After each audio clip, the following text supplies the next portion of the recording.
Pluralidad. La universidad no solamente debe reflejar al país, sino iluminarlo. Pedagogía. La comunicación y la información no se pueden dejar en unas pocas manos. Razón. Disentir es un privilegio de la libertad. Opinión. La academia ha mostrado compromiso y desarrollo en las propuestas que le hace al país. Análisis. Los colombianos no habíamos visto en su dimensión el conflicto. Debate. Nosotros los académicos tenemos el vicio de preguntar por qué. La fuerza de los argumentos.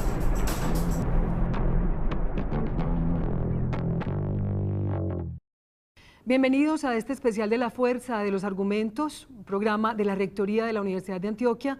Vamos con nuestros invitados.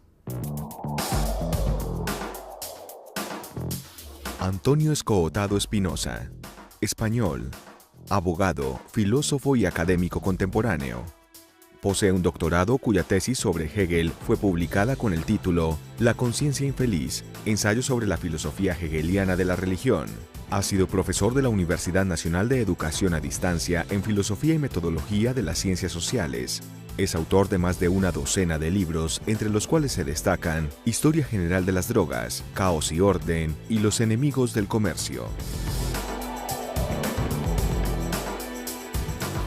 Jaime Alonso Mejía Ocampo, colombiano, graduado como psicólogo de la Universidad de Antioquia, magíster en salud mental de la misma universidad. Actualmente se desempeña como coordinador del Departamento de Promoción de la Salud y Prevención de la Enfermedad de Bienestar Universitario de El Alma Mater.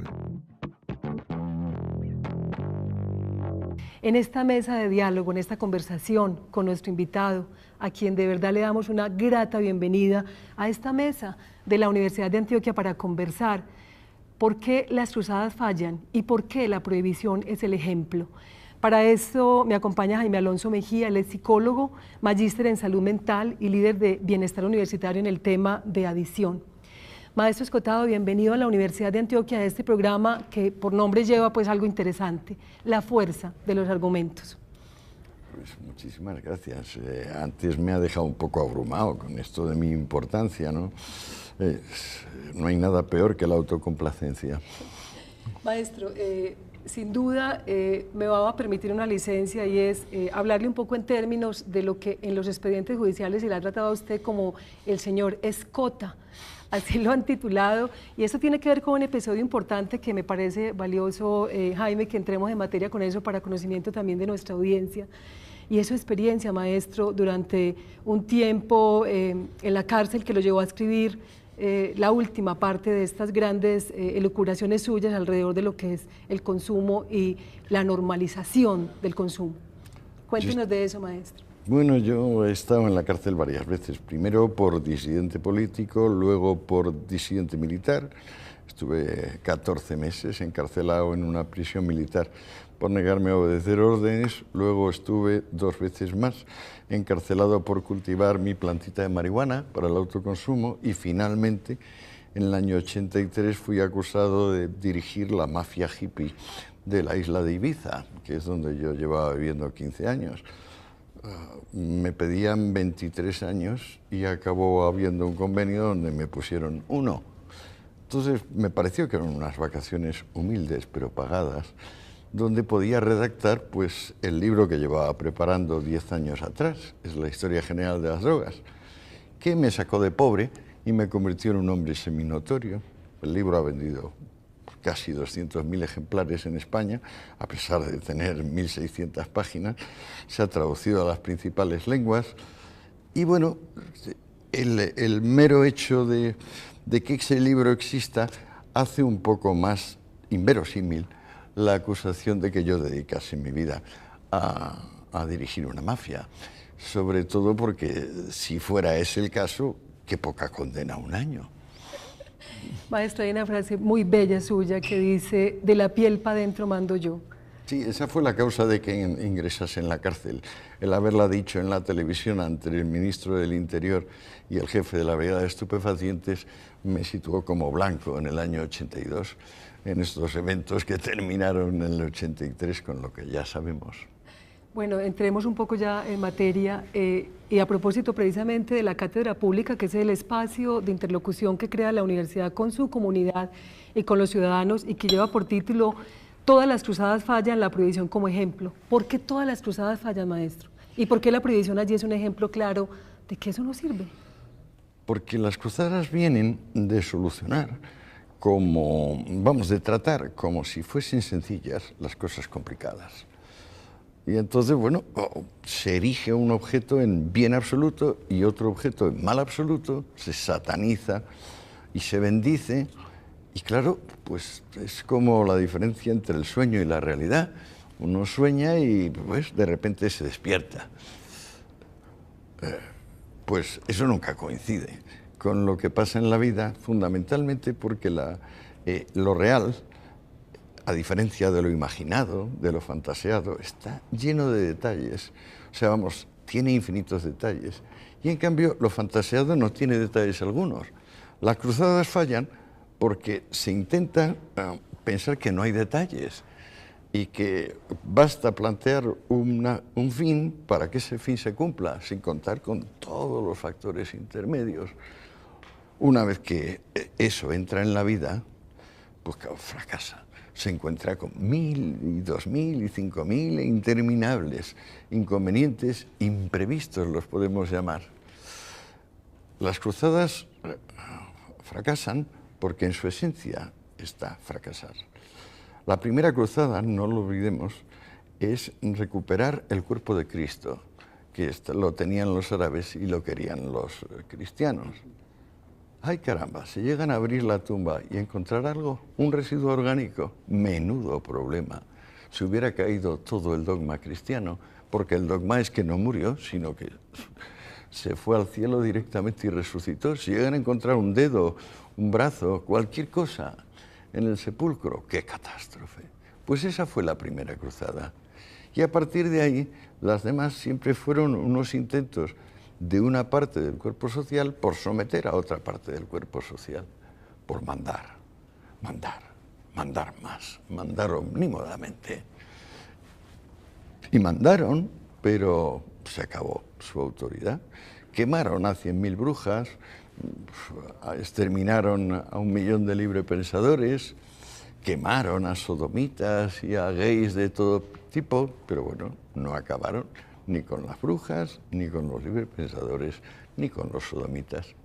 Se han ido multiplicando más. Justamente la cruzada sirve como un amplificador. Sí.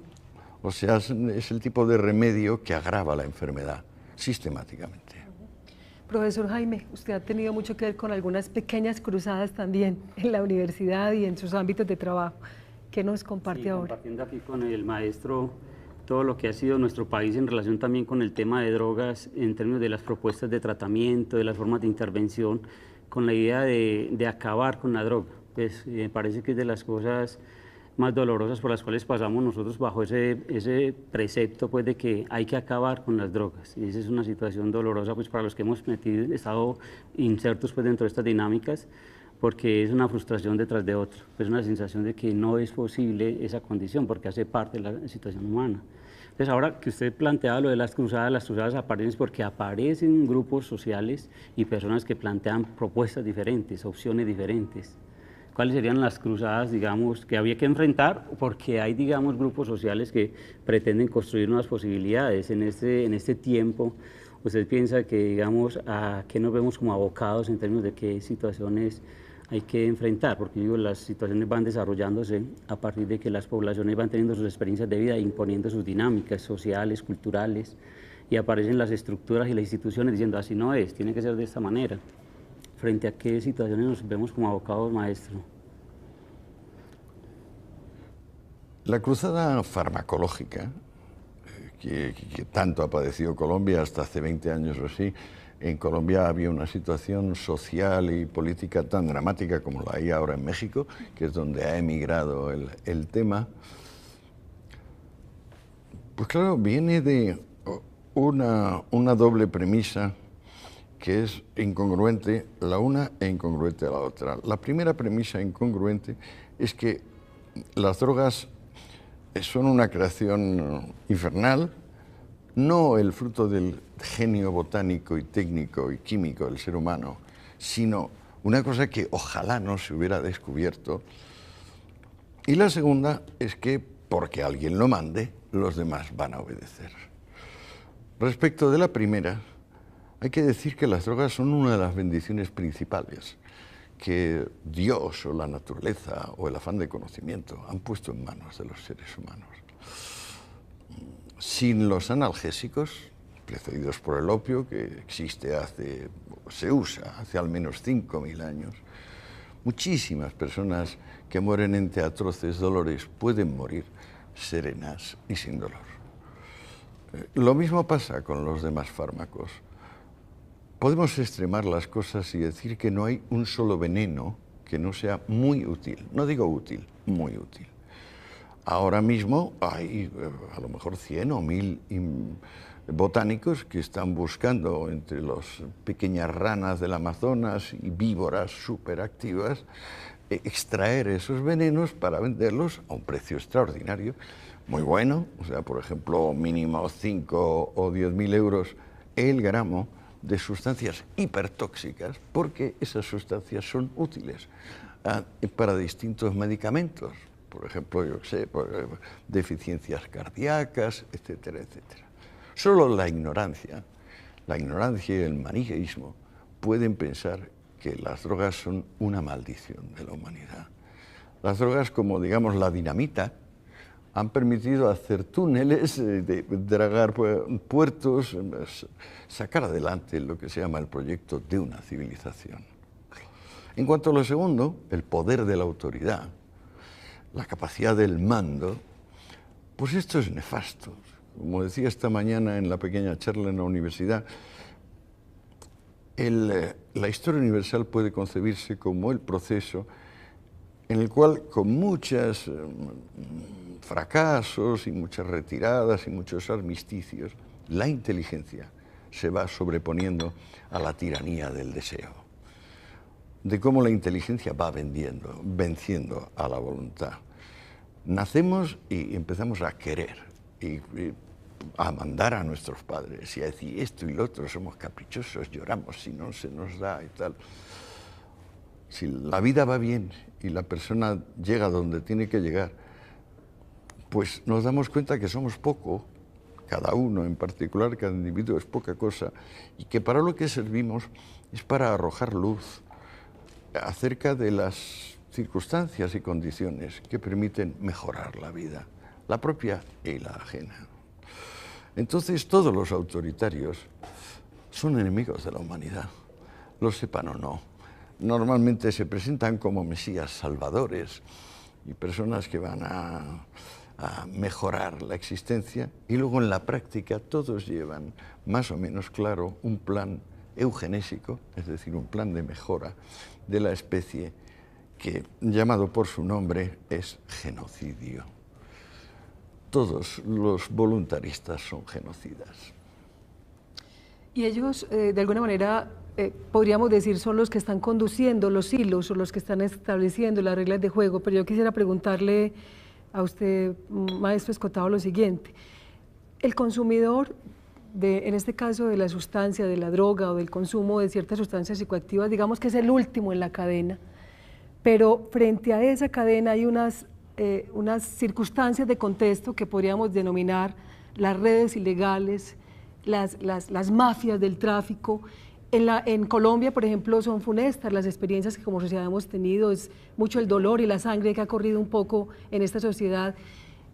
¿Cómo enfrentar desde la ética esa otra circunstancia que tiene que ver con esas otras redes y esos otros, digamos, monopolios ilegales del manejo de droga y del consumo? Si la humanidad lleva 4.000 años tomando todas las sustancias que ahora se consideran satánicas y no ha habido crimen organizado relacionados con ellas, y a partir de la prohibición se crea el crimen organizado, ¿por qué me hace esta pregunta? ¿Por qué no se da usted por enterada de que es la prohibición la que crea el crimen organizado? Hay muchas películas donde cuentan que de la prohibición salió Al Capone y la mafia irlandesa y la mafia judía y la mafia siciliana.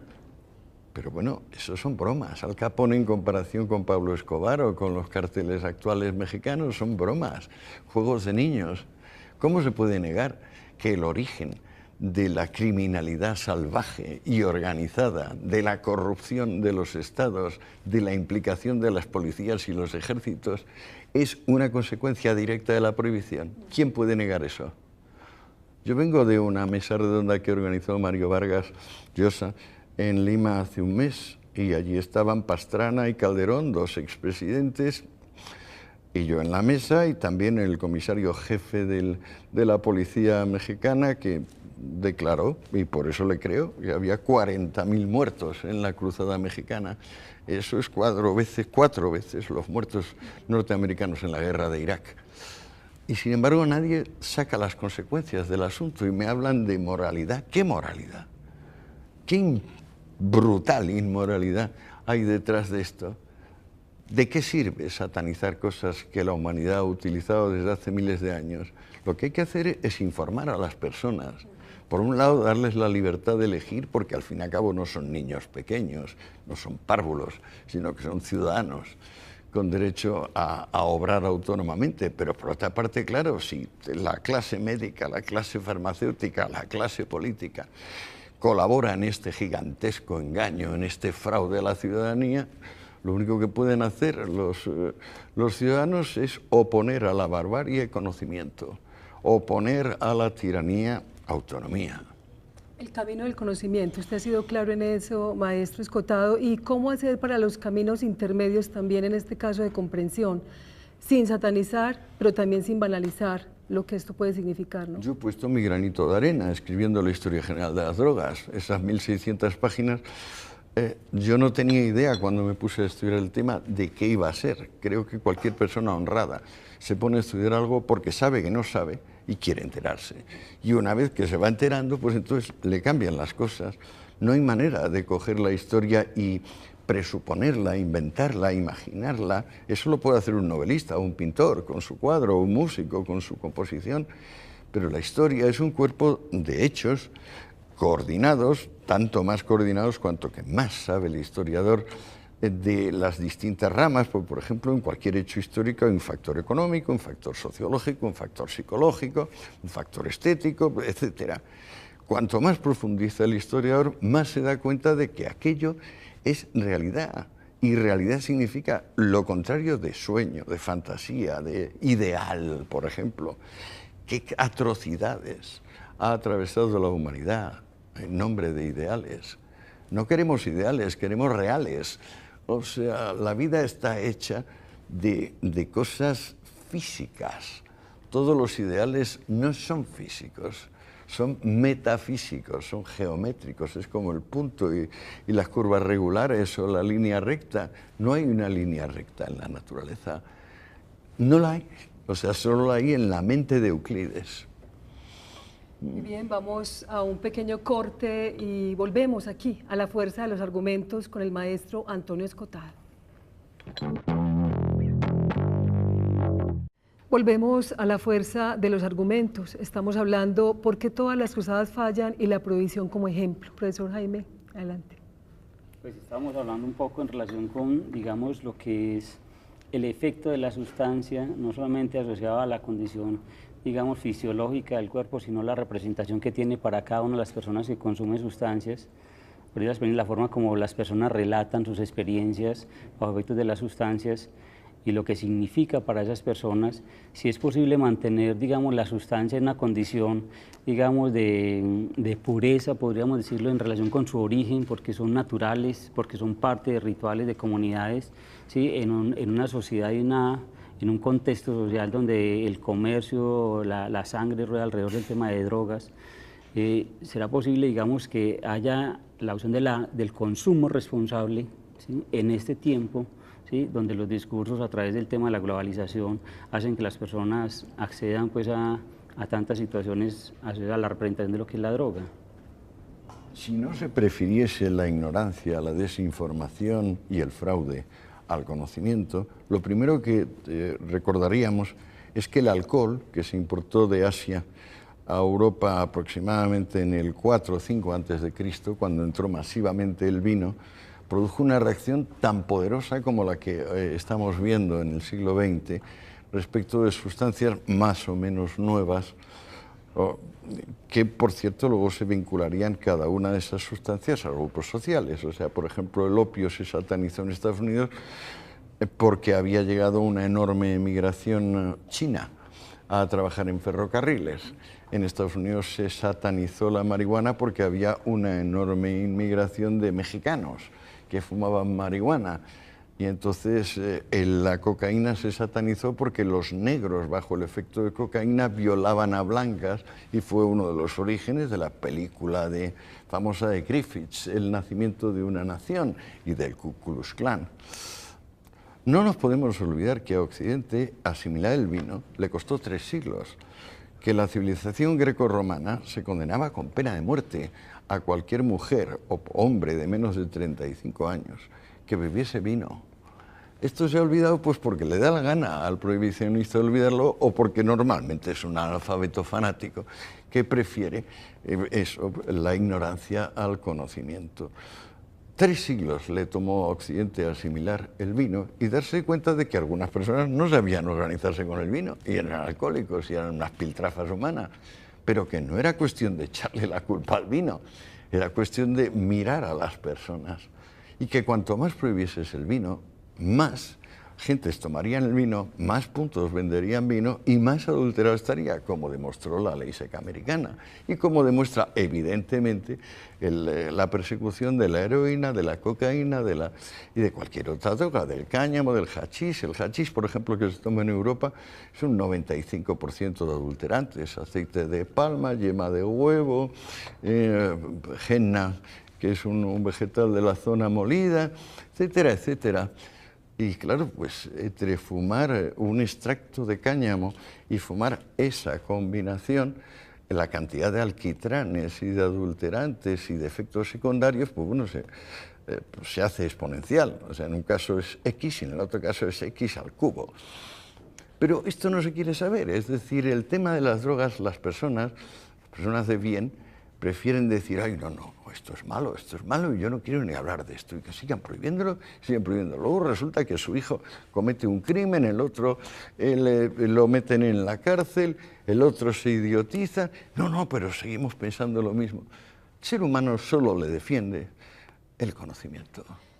Maestro, espero que esta no vaya a ser motivo pues, de discordia, pero a veces pareciera que legalizar implica darle un sitio en la tradición a ciertas cosas. En este caso, por ejemplo, el consumo, el contacto con las drogas, podría verse como lo que está planteado algo normal, no objetos prohibidos, ni extraños, ni ajenos a la condición humana.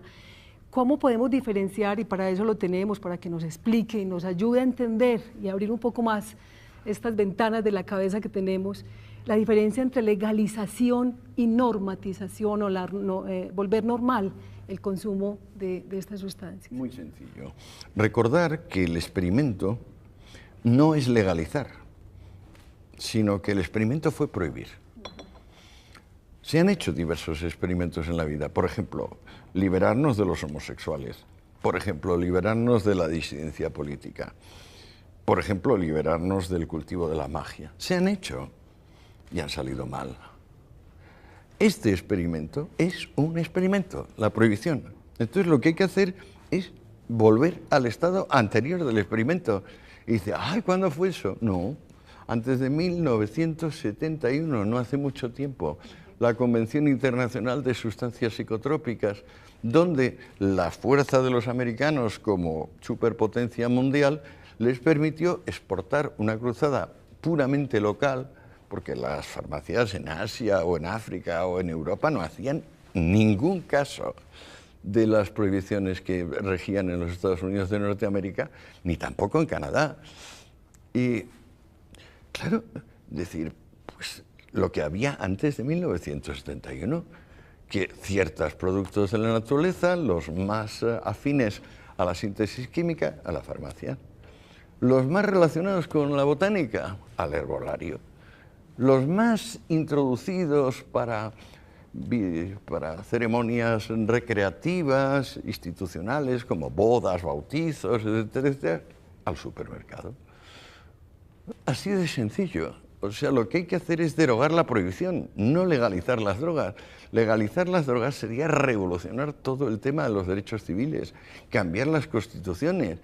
O sea, si, por ejemplo, un Estado tiene derecho a legalizar las drogas, un Estado tiene derecho, por ejemplo, a legalizar o ilegalizar el turismo, la pintura, la lectura, el estudio. Esto es todo un despropósito. El origen de esto es un despropósito y si seguimos con esto y no nos damos cuenta de que todo es absurdo y ridículo y anticientífico, no vamos a ninguna parte. La propia palabra droga es tan ambigua, tan indeterminada que da risa. Primero en el 14 se prohibieron 4 sustancias, ahora hay 2.600 prohibidas y acaba de salir una ley de análogos en Estados Unidos para decir que cualquiera parecida que también está prohibida, pero es que ni siquiera se ha descubierto. Todo es delirante, o sea, es como la guerra de las galaxias, pero llevándose por delante 40.000 personas al año, como sucede en México. Es decir, la cosa parece un error, pero la práctica es una tragedia cotidiana para millones de personas. No hablamos de que hay por lo menos 5 o 6 millones de personas encarceladas en las cárceles del planeta por esta cuestión, que es una cuestión absurda, que no va a ninguna parte y que no lleva a ninguna parte, más que a seguir agravando el problema, porque las cruzadas fracasan, porque está en su esencia fracasar, porque triunfan fracasando. Cuando no se encontró el cuerpo de Jesús en Jerusalén, que fue la primera cruzada, empezó la historia de los fracasos. La segunda cruzada fue la cruzada de los niños. Y es que como no habían logrado los mayores conseguir el cuerpo de Cristo, se fueron los niños. Murieron hasta 300.000 niños en los Alpes y en los puertos del Mediterráneo intentando embarcarse a recuperar ellos con un cirio el cuerpo. Se nos olvidan las cosas, pero es que la ignorancia y el maniqueísmo lleva a males infinitos y la única forma de prevenirlos, conocimiento. Sustituir la amnesia por conocimiento. Investigación en las universidades, en los nichos del saber y donde se está llamando a que la sociedad abra camino en esas posibilidades. Profesor, ¿usted qué piensa de eso? Pues sí, yo pienso que hemos avanzado, maestro y Gisela, en pensar que, digamos, es una situación que se está viviendo y hay que hablar de ellas, y hablar desde un lugar más del conocimiento, que desde, digamos, lo que son un poco los mitos que se generan alrededor de lo que me hace o lo que genera tal sustancia o cuántos o no consumen sustancias. Entonces yo pienso que es una realidad que debe, digamos, marchar por sí sola, pues es una situación. Es importante el conocimiento porque, digamos, las instituciones necesitamos reconocer que es más, digamos, un discurso que por momentos se genera a partir de crisis, por ejemplo, un joven murió por sobredosis o hay que intervenir esta situación porque hay expendio de drogas. Entonces es tratar como de pensarlo más en términos de que es un tema del que se vive, está en nuestros espacios, entonces hay que hablar de ellos y hablar con los muchachos, hablar con las personas. Los estudios hablan obviamente del crecimiento, siempre el crecimiento del consumo, ¿sí? Pero también es muy importante reconocer que hay que diferenciar el consumo de la dependencia, porque son cosas muy distintas. Las personas generalizan y creen que detrás de una persona consumiendo un bareto hay un adicto, ¿sí? O hay una persona, digamos, con problemas. Cuando empezamos a darnos cuenta, digamos, que muchas personas pueden consumir, pero solamente un porcentaje muy pequeño puede tener problemas en relación con el encuentro con la sustancia que le genera dependencia o conflictos académicos o familiares, ya nos damos cuenta que es más un discurso social donde la sustancia sea satanizado. Entonces, maestro, en relación con eso, también pensamos por qué alguien se engancha o no se engancha con la sustancia, digamos, qué es lo que hace que una persona diga, yo asumo una postura responsable frente al consumo. Es posible tener una postura responsable frente al consumo en sustancias tan deterioradas, diría uno, porque hablamos aquí en el país que, por ejemplo, la cocaína empieza en el sur del país y cuando llega al norte del país ya está degradada y cortada, pues mezclada con cantidad de cosas. Entonces tiene un efecto distinto, tiene unas consecuencias distintas. Es posible que un sujeto pueda asumir una postura responsable en el encuentro con este tipo de sustancias que circulan en el mercado, de decir solo esto o ocasionalmente o en estos contextos, como algo, digamos, lúdico para ellos. ¿Cuál es la pregunta? Es posible, digamos, que las personas tengan una postura responsable frente al encuentro con sustancias que no saben realmente qué efecto les va a generar. Vamos a ver, voy a citar 4 personas del siglo XIX que están en la mente de todos. Goethe, Goya, Bismarck y Wagner. Se dedican los 4 a cosas distintas, pero son 4 eminencias de la humanidad. Goya es un pintor, Goethe es un político en cierto modo, pero es uno de los grandes prosas, de las grandes plumas alemanas de todos los tiempos. Wagner es un músico. Y Bismarck, pues, es el creador de la Europa moderna, el Cartier de hierro. ¿Qué tienen en común? Tomar cotidianamente láudano, es decir, opio. Cotidianamente. ¿Para qué lo toman? Ahora serían clasificados todos de adictos y sometidos a régimen de desintoxicación, los 4. Lo toman para trabajar más y mejor. Se ha desnaturalizado el opio y ahora, en 2014, no es lo que era en 1814. Mentira. ¿Qué ha cambiado? La prohibición. Todas estas sustancias, en particular las del sector analgésico, los derivados del opio, la morfina, la heroína, la codeína, se han usado siempre, desde Marco Aurelio, que los tomaba diariamente por consejo de Galeno, casualmente el creador de la medicina científica, Claudio Galeno. Ya lo menciona Hipócrates 4 siglos antes en el Corpus Hippocraticum, diciendo que entre otros usos el opio es estupendo para cuando a las mujeres le llegan las sofocaciones uterinas, es decir, la menopausia. Pues claro, cuando vienen una pandilla de desinformados, mesías autonombrados y secretamente interesados en el negocio que se va a crear con la prohibición, a decirnos que cómo se puede distinguir entre el adicto y el no adicto con las sustancias, basta recordar la historia. Basta recordar que Marco Aurelio es el emperador más digno, honrado que ha habido nunca, y que probablemente los demás emperadores también se desayunaban con una judía de opio tebaico como se desayunaba Marco Aurelio. En nuestro tiempo las cosas han cambiado, pero con respecto del opio, de la marihuana, de la cocaína, de la anfetamina, de cualquier droga que haya, la diferencia es si el sujeto es o no neurótico. Hablemos de neuróticos. ¿Qué es un neurótico? Un neurótico es un individuo que no le puedes clasificar como loco porque sabe muy bien cuáles son sus intereses e intentará salirse con la suya. Y sin embargo es incapaz de hacer lo que los demás hacen y de cumplir con lo que los demás cumplen. ¿Por qué? Porque tiene lo que Freud llamaba ambivalencia. Es decir, no acaba de amar lo que ama ni de odiar lo que odia, sino que siempre está a término medio. Ahora le surge una enfermedad, pero en realidad es otra enfermedad y luego otra. Está mal dentro de sí mismo, no se organiza. Eso es un neurótico. Un neurótico en relación con una droga es simplemente la seguridad de que va a consumirla mal. Pero es que un neurótico en relación con un vehículo de motor o en cualquier otra cosa es un neurótico. Es absurdo echarle a la culpa a los coches del conductor suicida.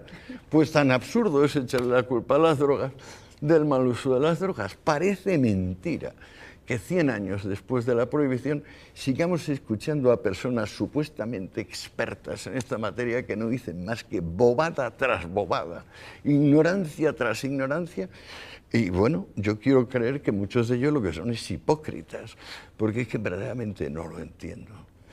Aquellos 10 años que yo dediqué a estudiar la historia de las drogas, de verdad que no tenía la menor idea, no sabía que se habían tomado todas y cómo se habían tomado y cómo las distintas épocas sociopolíticas habían ido influyendo.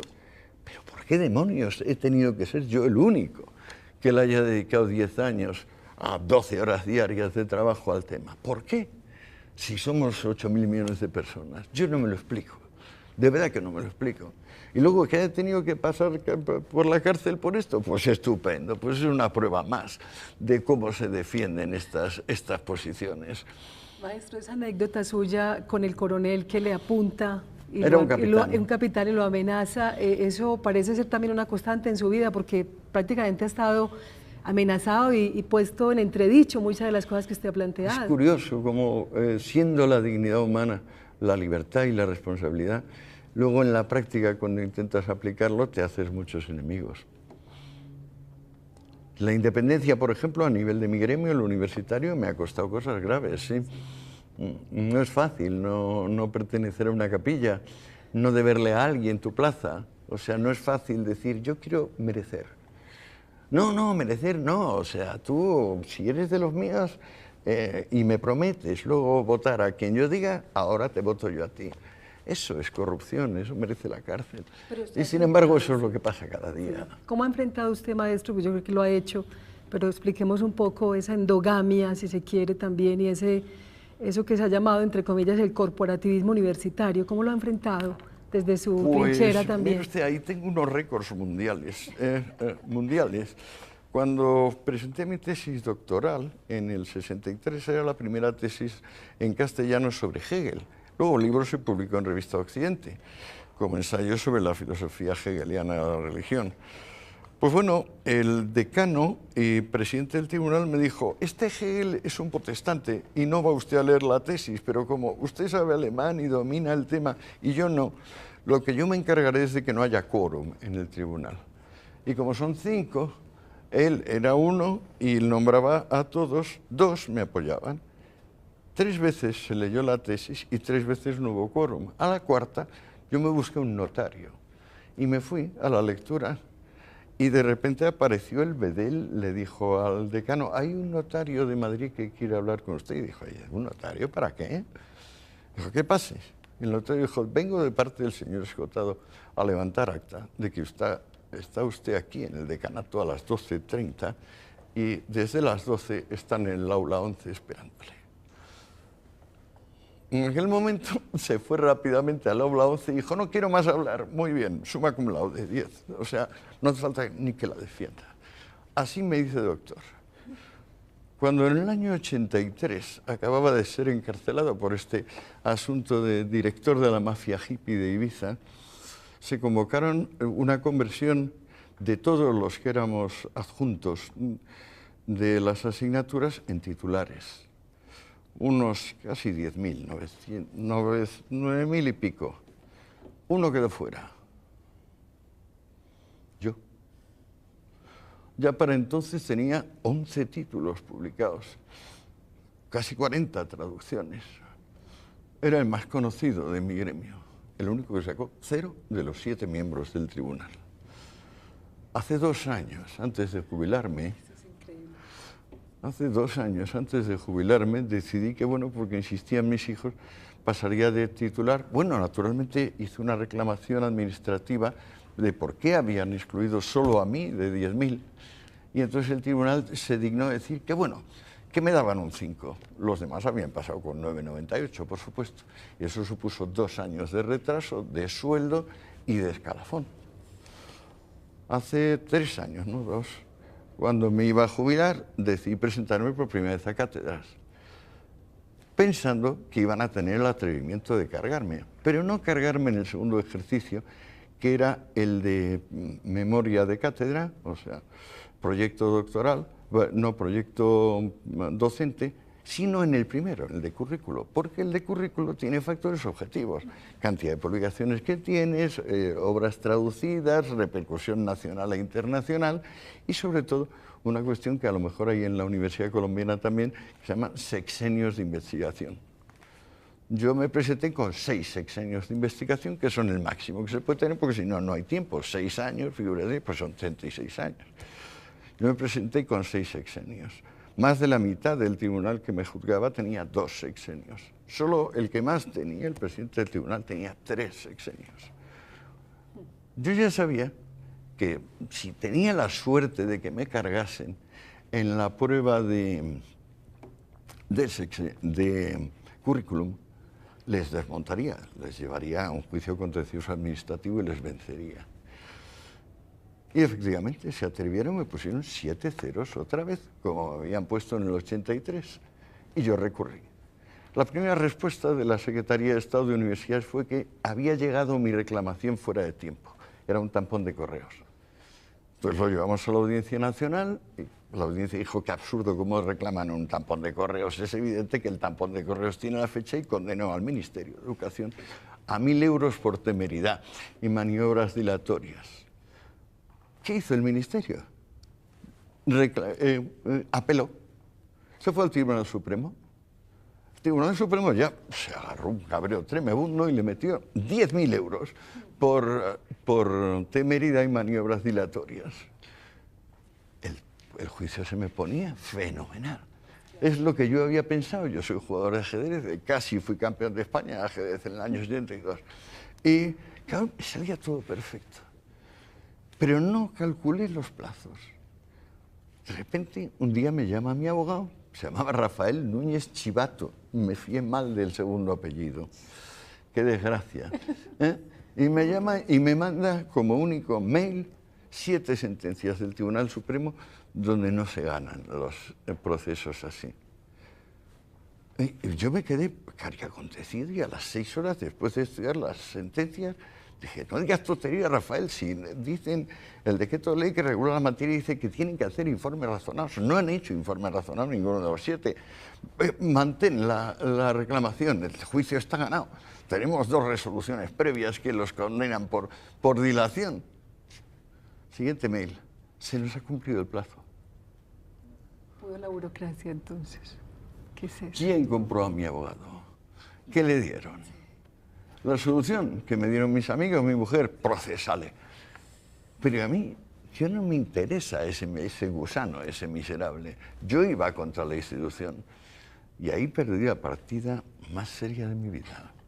Maestro, pero para ir a este corte que ya nos está imponiendo el tiempo, este segmento, una cruzada ahí que sin duda, aunque no haya fallado, lo que ¿no? cuesta la independencia. La libertad, ¿no? El costo de la libertad, ¿no? Ahí está sentado.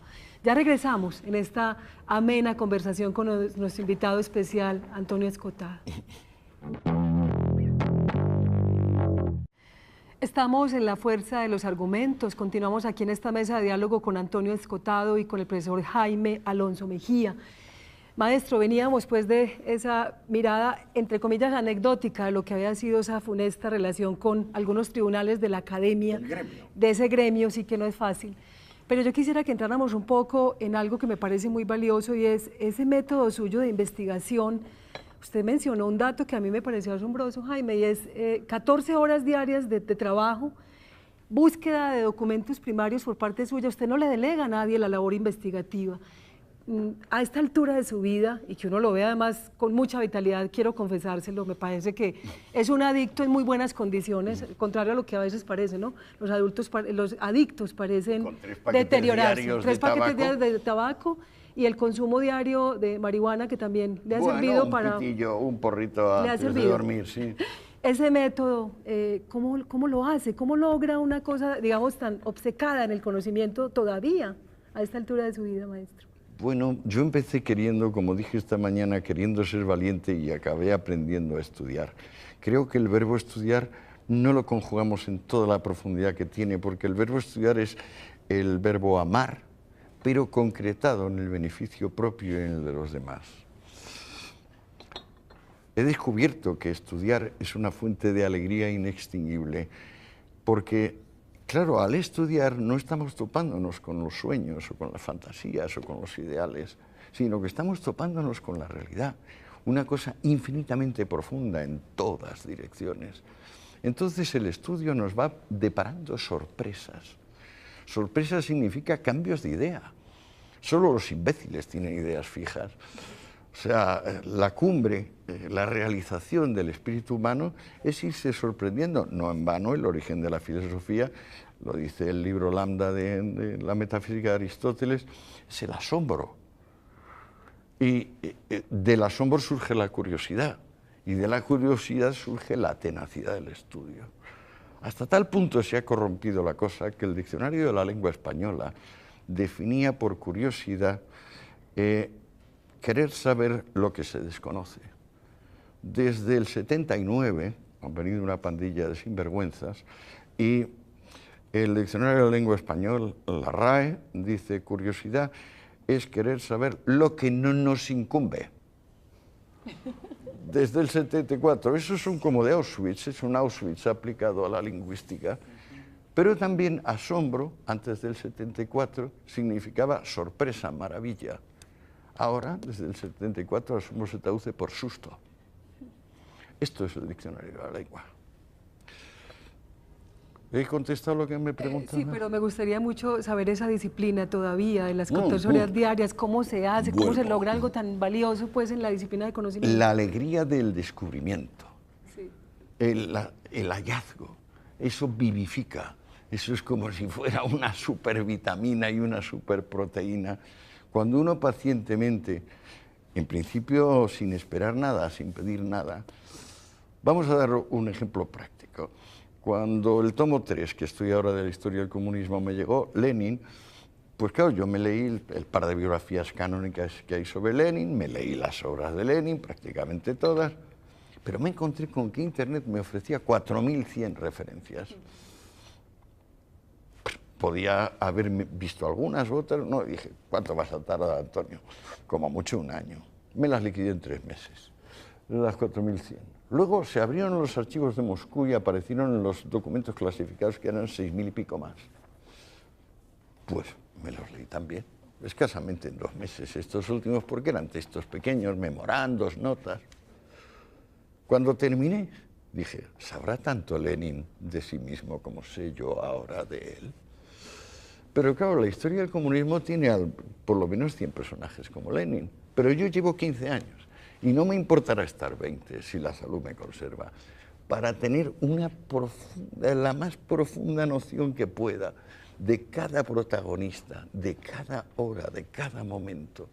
A mí me parece que si las personas eligieran estudiar, serían más felices y serían más útiles para el prójimo. Yo lo hago porque es la actividad que más me gratifica y también pienso la que más útil me hace ante los demás. Espero, por ejemplo, que hoy, después de esta charla, ustedes dos tengan una idea un poquito más clara acerca del asunto que a mí me apasionó durante 10 años. Otra cosa es que esté hasta las narices de hablar de drogas porque fue un asunto del pasado y no me gusta que me etiqueten. También me podían etiquetar como experto en Aristóteles, que con tanto fundamento, pero nadie me recuerda como traductor del De Anima. O sea, solo se me recuerda como cosas de este estilo, o traductor de Newton. Por ejemplo, cuando yo tenía 50 años me di cuenta que había escapado de las matemáticas de mala manera, las había aprobado con 5 de mala manera. ¿Qué podía hacer?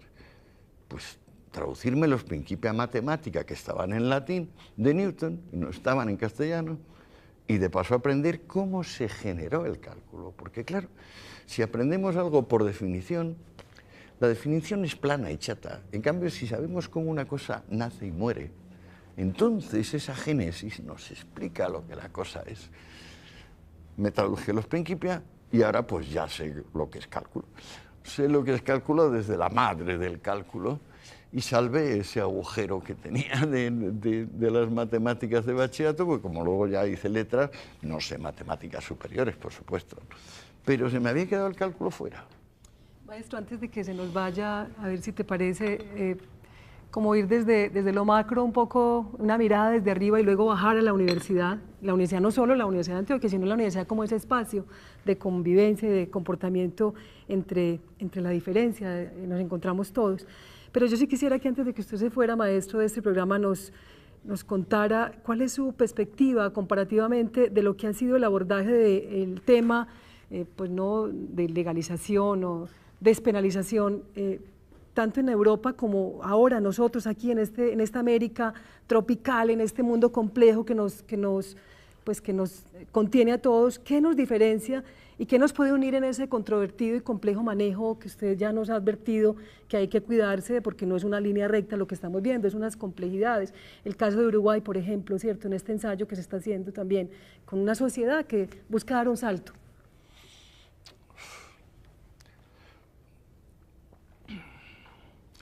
Lo único que hay de común a las iniciativas en materia de drogas en todas partes del mundo, en el Uruguay, en Estados Unidos, en España, vamos a exceptuar la zona islámica, donde no pasa nada o lo único que pasa son asesinatos, lo único común es que la guerra a las drogas se ha convertido en un armisticio. Y lo que antes era represión, ahora es prevención de daños. Así van muriendo todas y fueron muriendo todas las cruzadas existentes. Así pactaron Ricardo Corazón de León y Saladino no seguir peleando por la tumba de Cristo.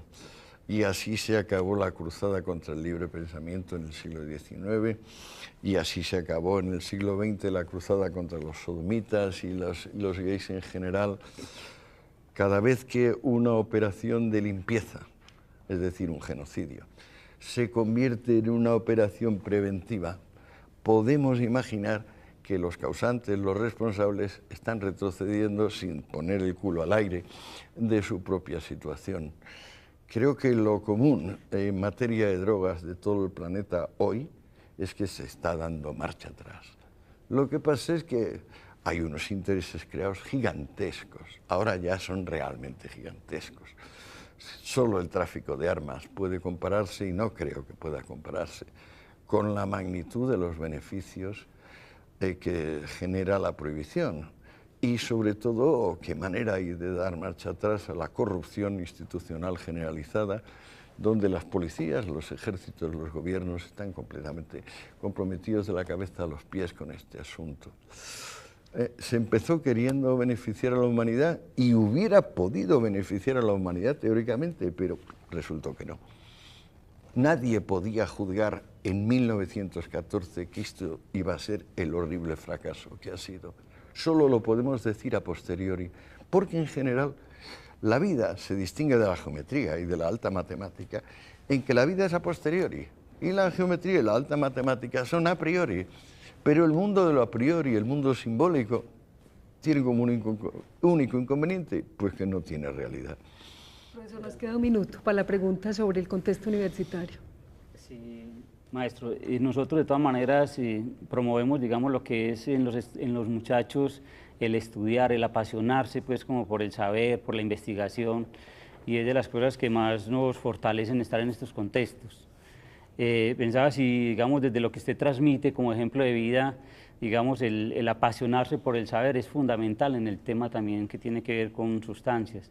O sea que es importante hablar de esto, seguir hablando de este tema, porque entonces la cruzada, digamos, de la prohibición declina.